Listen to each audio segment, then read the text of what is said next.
Asal-asal ibadah korban ini, dia mula cerita ibadah korban ni berlaku pada zaman Nabi Adam alaihi salatu wassalam dalam cerita Qabil dan Habil, yang ni memberikan hadiah, nak menunjukkan pengorbanan Qabil dengan binatang ternakan, yang seorang lagi dengan bahan tanaman, kan, tanaman-tanaman. Itu cerita awal-awal dia, nak menunjukkan, orang panggil apa, tanda takwa kita kepada Allah Subhanahu wa taala.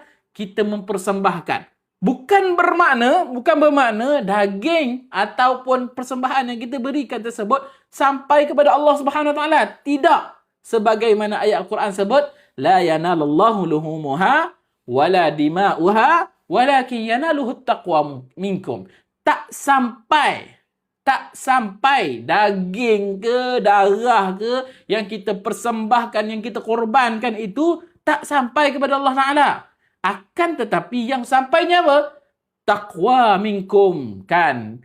Ketakwaan kita kepada Allah Subhanahu Wa Ta'ala, korban. Kalau kita sembelih korban dan sebagainya, daging tersebut kita infakkan kepada fakir miskin, asnaf dan sebagainya. Gitu. Okey. Jadi kembali balik pada cerita tadi. Daripada kurban daripada zaman Nabi Adam tadi, lompat ceritanya pada zaman Nabi Allah Ibrahim alaihi salatu wassalam, kan? Daripada macam mana asalnya mendapat wahyu untuk sembelih anak dan sebagainya, digantikan dengan qibas, digantikan dengan kambing, kan? Digantikan. Berlakulah proses penyembelihan tersebut, ditukarkan menjadi kambing dan sebagainya. Kembali pula kepada zaman Nabi Muhammad sallallahu alaihi wasallam, atas peristiwa Nabi Allah Ibrahim tersebut tadi, atas peristiwa tersebut Nabi Muhammad sallallahu alaihi wasallam sangat-sangat suka bila berlaku ataupun pada hari raya Aidil Adha, ibadah yang paling dicintai oleh Rasulullah sallallahu alaihi wasallam adalah ibadah korban.